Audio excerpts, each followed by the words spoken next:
So, hello guys, welcome back to my channel. And, nag-upload ako 3 times ngayon. So, para, para di kayo mainip, minsan kasi kakalungkot rin minsan kapag let's say, naghihintay ka ng matagal, tapos, you know the feeling of waiting for, someone. So we're going to upload more than one videos a day for now. So ang topic natin for advanced series is yung um what do you call this? Mouse. So yung mouse is yung talagang itong mouse, yung ginagamit na natin ngayon, yung hina-hover ko ngayon, ginagalaw ko ngayon, yun yung mouse. So, as you can see, nilagay natin sa character. Nilagay natin sa player instead sa character. Sa character kasi, gagamitin lang natin itong dito sa character kapag may gusto nating baguhin sa character. Since wala naman tayong gustong baguhin sa character, and mouse lang naman ng player gagamitin natin. So, dito natin nalagay sa starter player. So, para makuha yung player is game.players local player, sabihin the player that the local script is running for, sabihin yung player talaga, yung non-existent. Yun, local player, print player. Para makuha yung mouse, para para makuha yung mouse, kailangan gamitin natin yung player, tapos get mouse. Tapos, ano ba yung mga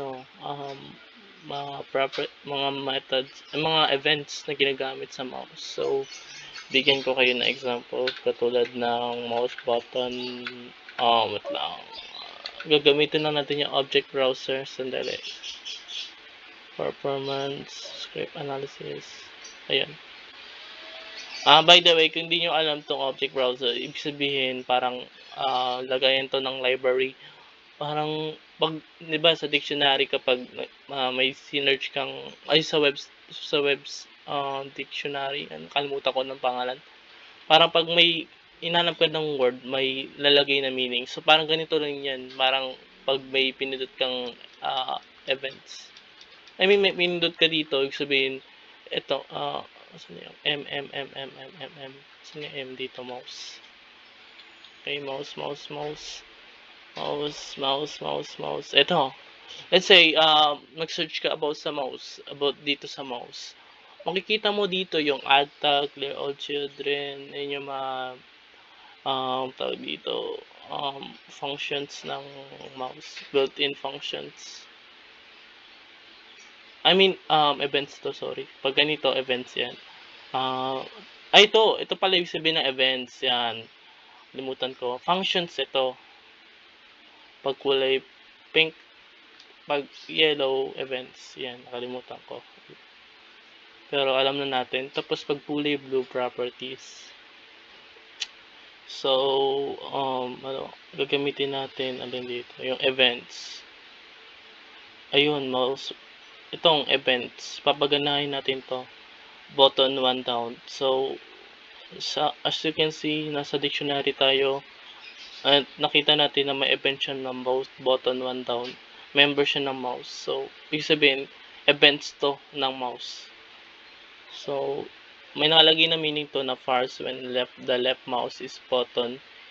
Ibig sabihin, pag let's say pinindot natin tapos pinakawalan natin, yun yung pause button down. So, sa unang pindot, yun magpa-fire siya. So, mouse button, copy lang natin siya. Button 1 down, button, connect function,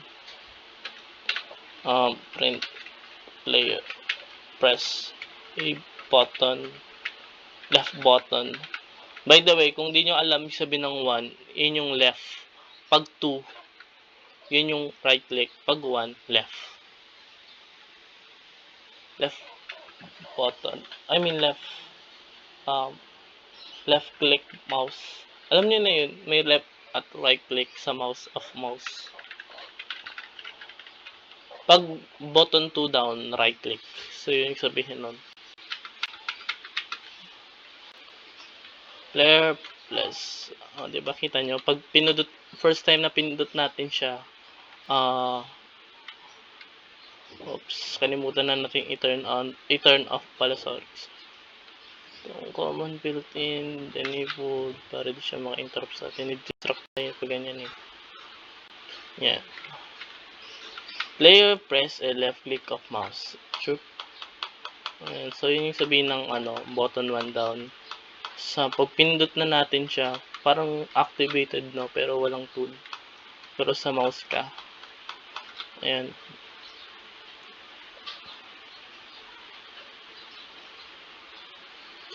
So, by the way, kapag yung mouse is ginagamit lang siya sa local, pero kapag ginamit yung server, di siya gagana kasi nga player eh. Magkaiba yung player sa server. So, pag ginamit nyo, may mouse ba yung server? Di ba wala? So, magagamit nyo lang yan yung mouse sa client. So, ganun din sa mga GUIs. Hindi nyo pwede siya magamit sa server kasi magkaiba yung service client eh. So, ano pa ang mga meron sa object browser? So, kung di nyo alam, i-hover nyo lang yung sa view. Tapos, may marami kayong buttons sa makikita. Tapos, i-hover nyo yung mga buttons dyan. May makikita kayong asset, mga pangalan. Pag hinover nyo na matagal, yung mga buttons. Pag makikita nyo, screenshot, take a screenshot. Tapos dito, toolbox, object browser. Sa baba nito, dito, sa view, makikita nyo yung object browser. Pag hinover ko lang ito na matagal, makikita nyo object browser. View Lua API objects that can be accessed through scripting. So, ibig sabihin, lahat ng pwedeng magamit sa scripting nandito, mahahanap.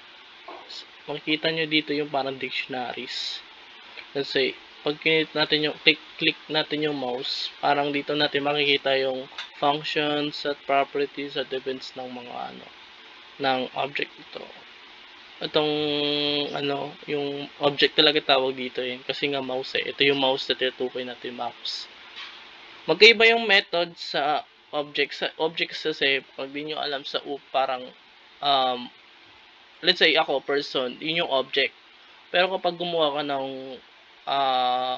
blueprints, I mean, wag natin pag-usapan kasi baka nasa advanced topic tayo doon.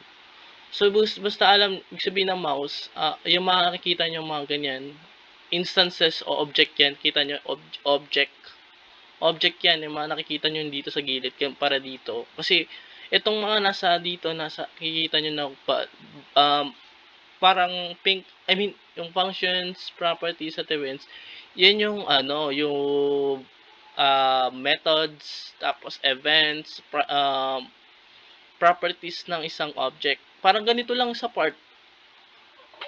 Kung may part tayo, object yan pag ibig sabihin ng part, object yan. Ibig sabihin, pag may nakita kang object, ibig sabihin meron siyang properties, events, at meron siyang function. Kung hindi siya, pag may nakita kayong ganitong pink na ibig sabihin, may function ng object yon. Kasi, ginamitan natin ng button mouse, button 1 down. Ibig sabihin, may function, event pala, sorry. Ibig sabihin nun, event siya ng mouse. Event siya ng object mouse. Object kasi yung mouse. Part is an object. Folder is an object. Lahat na nakikita nyo, object yan. Maliban lang dito sa mga server stage. Service, replicated, yan, hindi yan mga object. Object yan, syempre.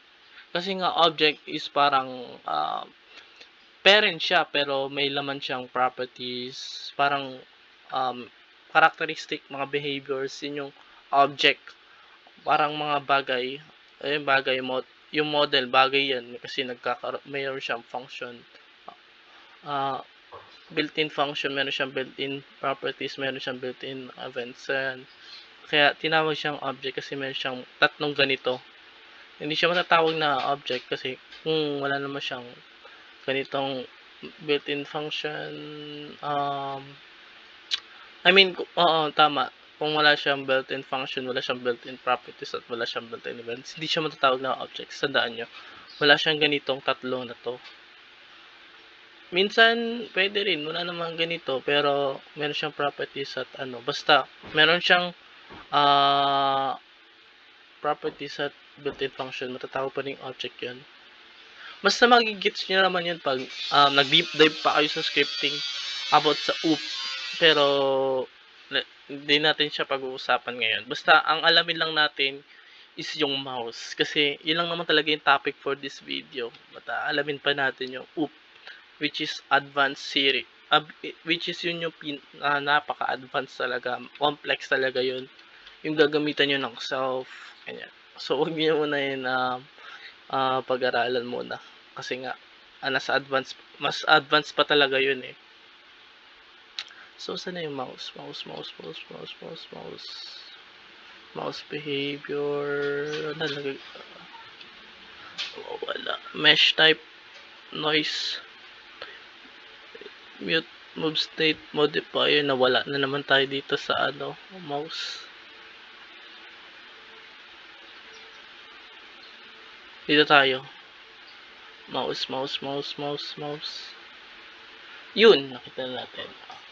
Tawag ba dito sa mga part type, output. Wala siyang nakalagay lang key code. Parang mga mga enum to, sorry. Mga enum yan. Enum.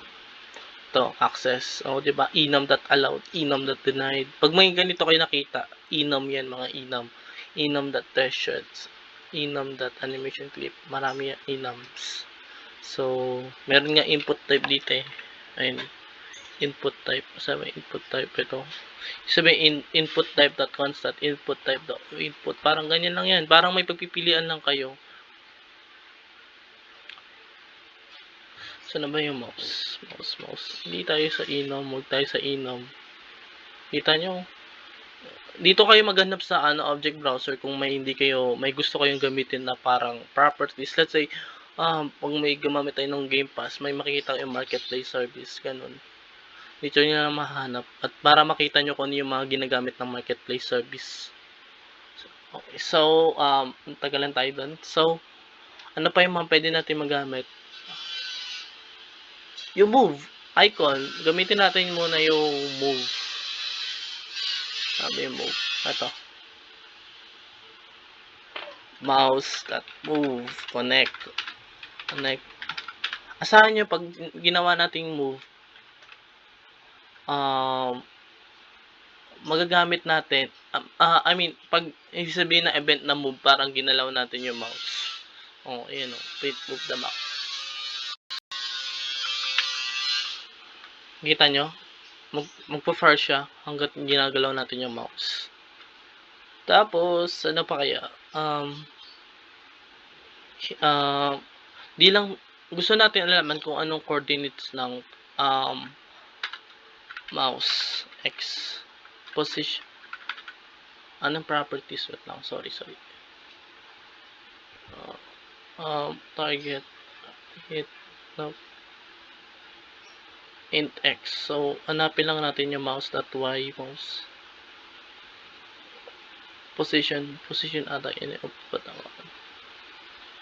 Position X. Try natin. Kasi nga position. Kung hindi siya, wala namang nalagay na position. So, mouse.y ata siguro. So, ayan. Gagana ata siguro. Ayun, gumana siya. Pero, mas maganda kung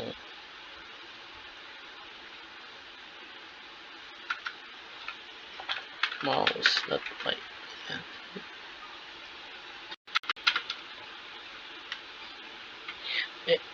Yung mga nakikita nyo dito na 2, ito yung 2, ibig sabihin, X yan. Tapos yung pababa at kita nyo, as na tumataas ako, nagiging siya, negative. Pag bumababa ako, nagiging positive yung Y. Yung nakikita nyo yung second, parang ganito, 582, yun yung Y-axis, itong 0, X-axis. Kasi pag nasa labas ka ng screen dito, sa left part ng screen, so nandito ako nakatapat sa output. ibig sabihin magiging 0 na yan. Kasi nga, kita nyo 0. Ano pa kaya?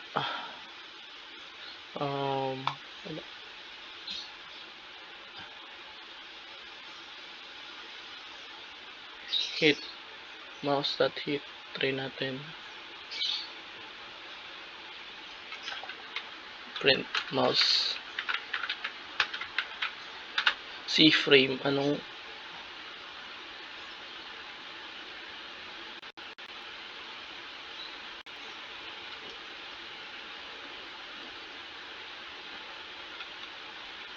ibig sabihin ng mouse.hit kung ano yung lang. Hindi nagpa-process yung utak ko kasi gutom ako masyado. Ibig sabihin ng mouse.hit parang coordinate, let's say parang nagpa-fire ka ng raycast. Let's say, ano bang yung saan ba itong tinututok ko sa sa player, ano bang posisyon ng itong player, tinututok ko sa player, 'di ba? Parang yung ano bang direction, ano bang C-frame, I mean position. Kasi yung C-frame parang nagko-control siya ng orientation at position ng player. So, kaya marami siya nakikita niyo na marami siyang numbers. Yung iba dito nagko-contain ng orientation. Yung iba dito position na like X, Y, Z. So, pag ginamit natin yung mouse.hit, ibig sabihin, saan ba nakatutok yon sa workspace. Let's say, tinututok ko dito sa 5, let's say, ito yung 0 yung position na to. Tapos sinutok natin siya dito sa 5. Sabihin dito yung X5. Ayun, kita nyo to. Wait lang.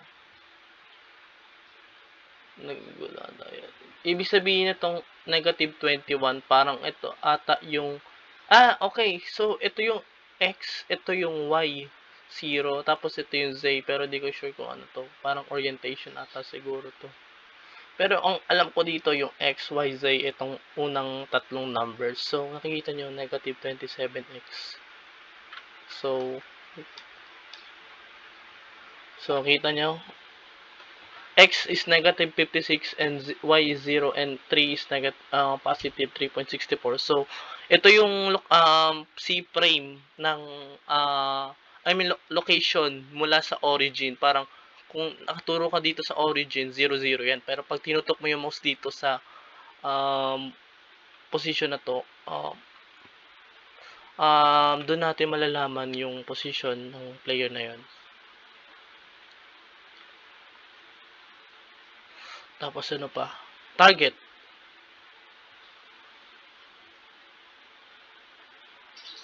Ibig sabihin dito pala, i-hit the C-frame of the mouse position in 3D space. So, pag hinover natin sa 3D space, doon natin makikita yung position ng mouse sa 3D space. Yun yung sabihin. So, gamitin natin yung target. Since object siya, property siya, so di natin gagamitin siyang built-in function. Target.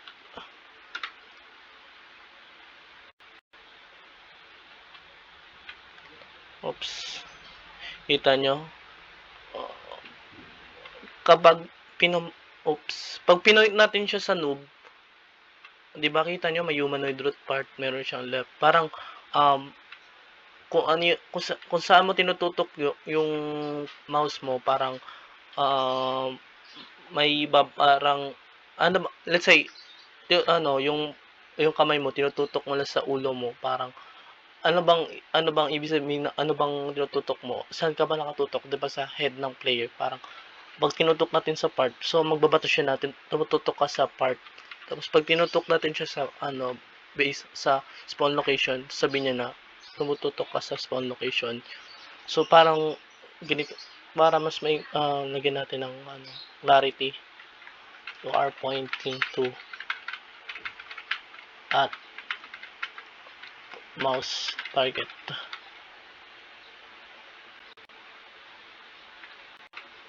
Okay, sabi dito, you cannot concatenate a string to the nil. Hayaan nyo yan. Sabihin,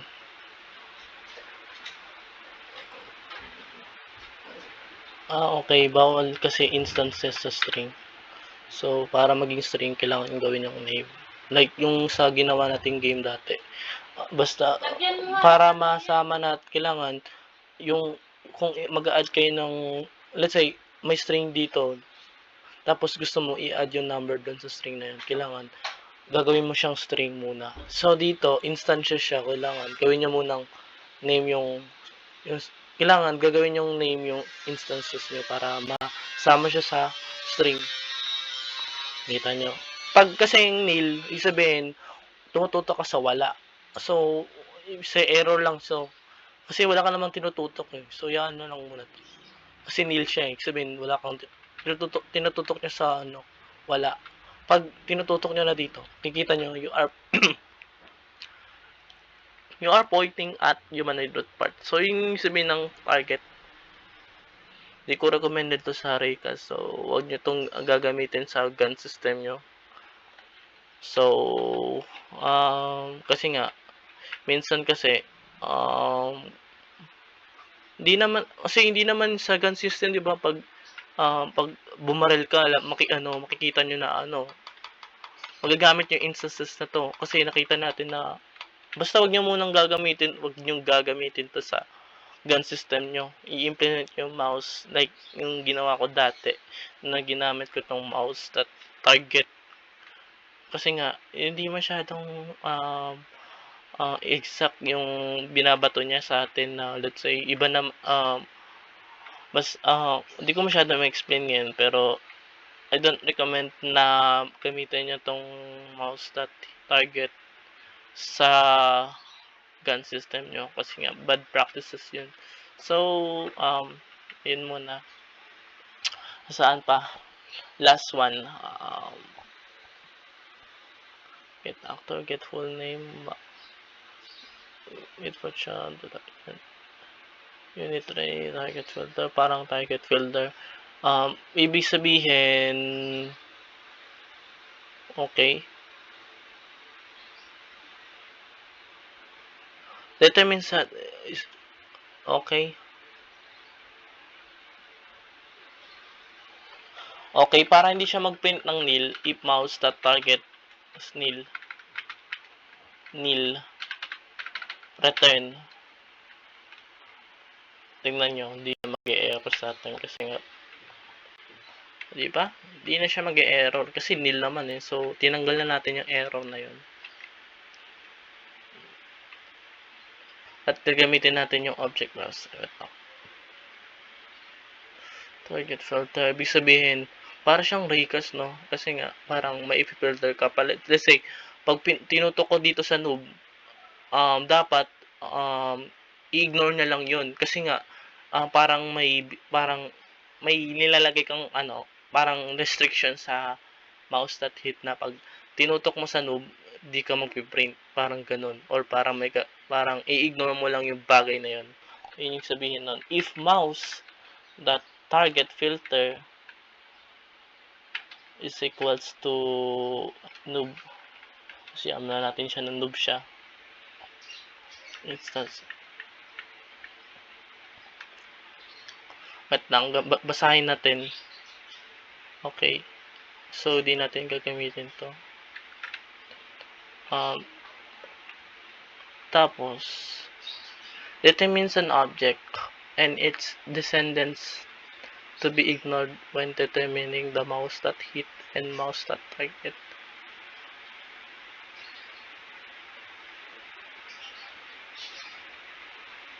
So, paano ba kayo? Mouse that hit to be ignored. I-ignore lang natin. Try natin. Nope.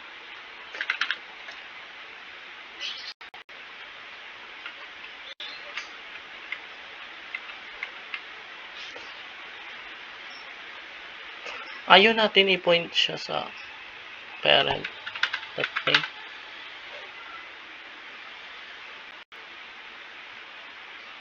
Workspace to the noob but hindi siya nag-ano. Sandali.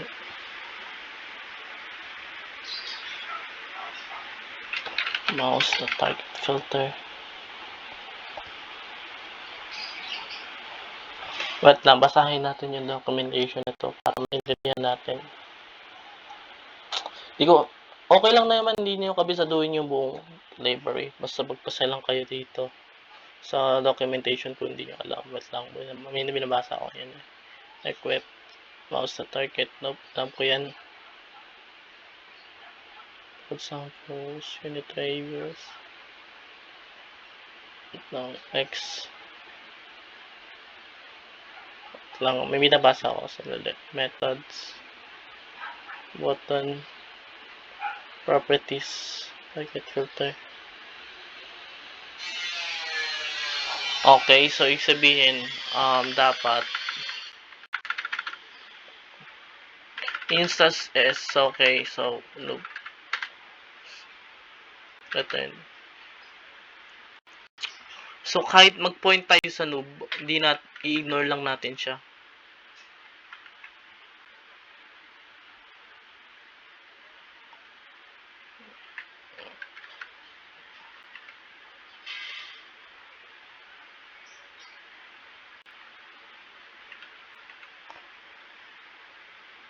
Ba't nilalagyan natin, sorry, target filter.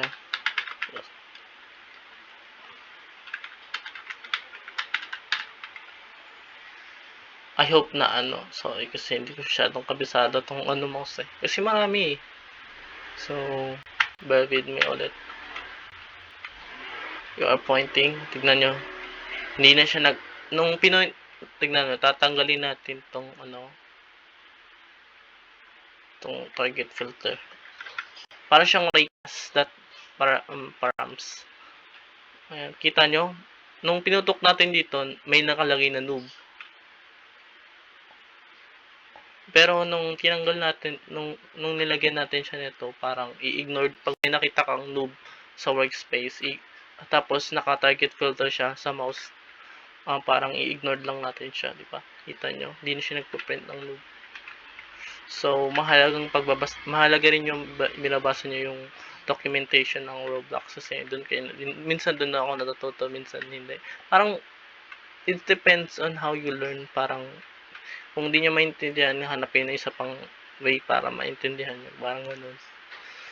So, sa icon, parang okay, punta tayo sa decal, mouse, crosshair.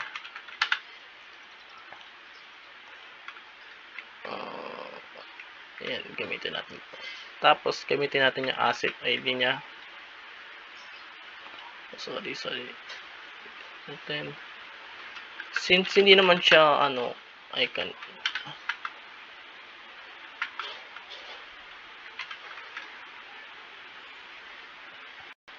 Properties lang itandaan nyo.